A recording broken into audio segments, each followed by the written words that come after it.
안녕하세요 여러분, 저는 얀양이에요. 오늘 여러분께 축하받을 소식이 있는데요. 길게 하면 길고 빠르다면 빠른 한 달 동안 저는 이제 취업 준비를 해서 대학병원에 합격하게 됐습니다. 이제부터 대학병원을 어떻게 준비하게 됐고 그 전에 어떤 일이 있었는지에 대해서 말씀드리도록 할게요. 일단 제 의견은 지극주관적인 의견이니 참고만 하시길 바랍니다.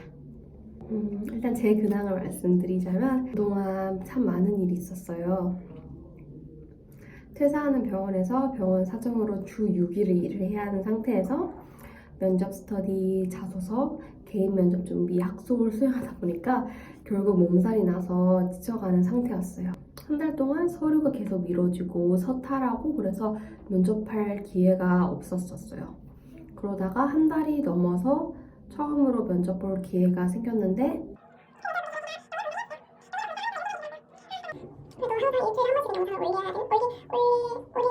그랬기 때문에 또 이렇게 영상을 켜게 됐습니다. 이제 본격적으로 대학병원 어떻게 준비했는지에 대해서 말씀을 드리겠습니다. 일단 자기소개서 같은 경우에는 잘 알듯이 여러 사람들한테 보여주는 게 좋으세요. 하지만 어떤 사람에게 보여주는 것도 중요해요.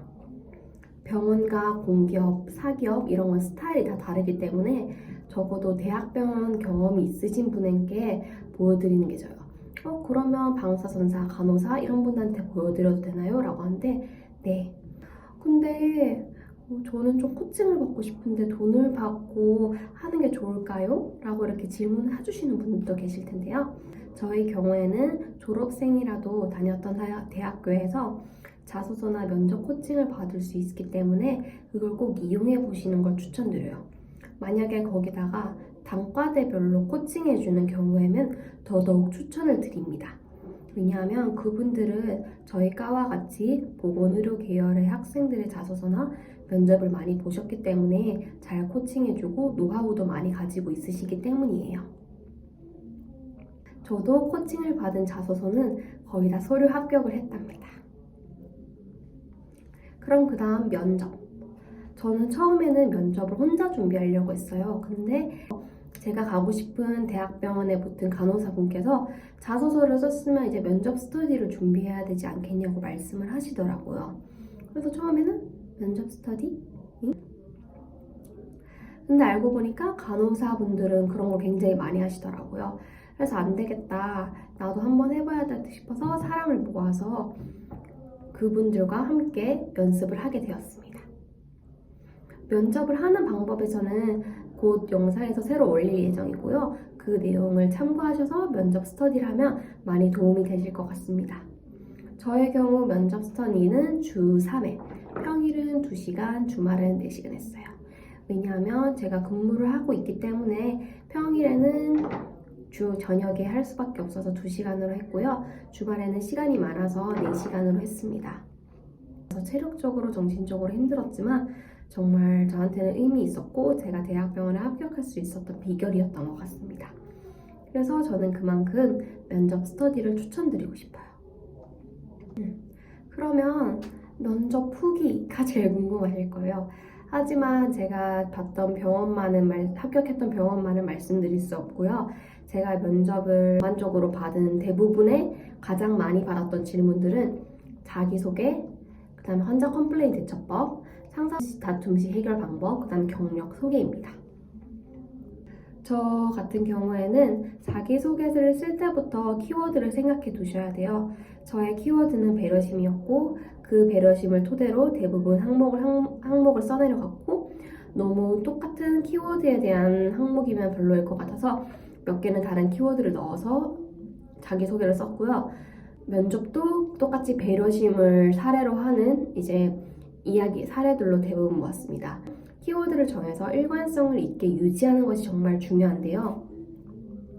자기소개서에는 장점에서는 나는 내가 실수한 거에 두려워하지 않는다라고 했는데 단점에는 나는 자책을 많이 합니다 라고 하면 정말 상반되는 내용이잖아요. 그렇기 때문에 키워드를 세워서 거기에 맞는 사례들을 계속 일관성 있게 말을 하시는 것도 굉장히 중요해요. 자기소개 같은 경우에는 저는 배려심이라 했으니까 첫 번째 문장은 무조건 두갈식으로 저의 배려심으로 손님들을 만족시킨 경험이 있습니다.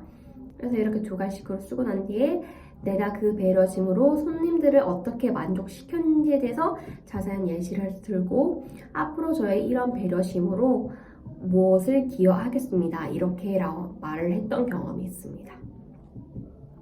컴플레인 대처법 경우에는요, 면접을 보러 가시면 대학병원 경력자분들이 굉장히 많으실 거예요. 그분들의 이야기를 제가 들어봤을 때 굉장히 자세하게 설명을 하시더라고요. 예를 들어서 컴플레인을 대처할 때도 공감을 했다가 아니라 어떻게 공감하고 어떤 부분에서는 많이 공감을 했는지에 대해서 말씀을 하셨어요.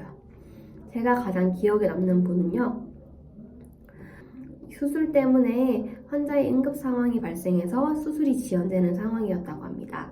그래서 환자분에게 솔직하게 앞에 환자분이 지혈이 되지 않는 응급 상황이라서 시간이 지연될 것 같으신데 혹시 이해해 주실 수 있냐고 여쭤봤더니 그분이 너그럽게 이해를 해주셨다는 말이 있었습니다. 그래서 환자분들은 오히려 솔직하게 말씀을 드리면 이해해 주신다고 말을 하여 상황에 대한 솔직함으로 해결했던 경험이 있다고 말씀을 해주셨어요. 상사와의 트러블, 정말 많이 나오는 질문입니다. 먼저 원인은 나에게 자꾸 해결 안 되면 상사와 1대1로 이야기하겠다가 정답인 걸로 저는 알고 있습니다. 분들의 면접을 들어본 결과 이 이야기가 가장 많았고 추천을 해주시더라고요. 그 다음에 경력 소개는 여러 가지가 있는데 이직도 안 잡고 근데 의원 경력밖에 없다. 그러면 의원이 아닌 대학병을 선택한 이유를 여쭤보실 수도 있고요. 이직이 잦은 경우 왜 이직이 잦은지에 대해서 설명을 하시는 게 좋고 준비를 해주시는 게 좋아요. 그 다음에 신입이신 분들 경우에는 경력이 짧은데 이걸 어떻게 대처할 수 있는지에 대해서 잘 말씀을 해주시는 게 좋을 것 같습니다. 네, 많이 받았던 질문은 여기까지고요. 제가 알아보니까 합격자는 면접 당일 저녁에 전화가 온다고 하더라고요. 근데 슬프게도 전화가 오지 않았어요. 근데 왠지 전화가 올 것 같은 거예요, 저한테. 그래서 막 꿈에서도 제가 전화를 늦게 받는 꿈도 꿨거든요. 하지만 전화가 오지 않았고 아침에 왠지 전화가 올 것 같아서 몰래 핸드폰을 켜봤는데 전화가 온 거예요. 그래서 미친 듯이 다시 전화를 걸어가지고 전화 받을 때까지 합격 통보를 받았던 경험이 있습니다. 네, 저의 이야기는 여기까지고요. 그리고 공인영어 성적도 있고요. 공인영어 성적은 치위생 치고는 나름 중간 이상인 것 같습니다. 그리고 컴알 1급, 그 다음에 한국사 3급, 보험청구사 3급 이렇게 있습니다. 궁금하신 내용 있으면 댓글에다 달아주시고요. 그 다음에 제 내용이 좋았다면 좋아요와 구독 부탁드립니다. 개인적으로 사적인 어디 병원 가셨나요? 어느 학교 나오셨나요? 월급 얼마인가요? 이런 사적인 질문과 검색하면 다 나오는 공고는 어디서 보나요? 라는 질문은 참가해 주셨으면 고맙습니다. 그리고 제가 대학병원 공고를 볼 때 좋았던 블로그가 있었는데요. 저는 블로그 앱을 이용하여 틈틈이 공고 사항을 알 수 있었어요. 왜냐하면 워낙 대학병원이 많기 때문에 일일이 들어갈 수 없어서 저는 시우전 블로그 이분의 블로그를 이용하여서 매일매일 블로그를 확인하면서 공고를 확인할 수 있었습니다. 네, 이상으로 저의 후기는 여기까지입니다. 감사합니다.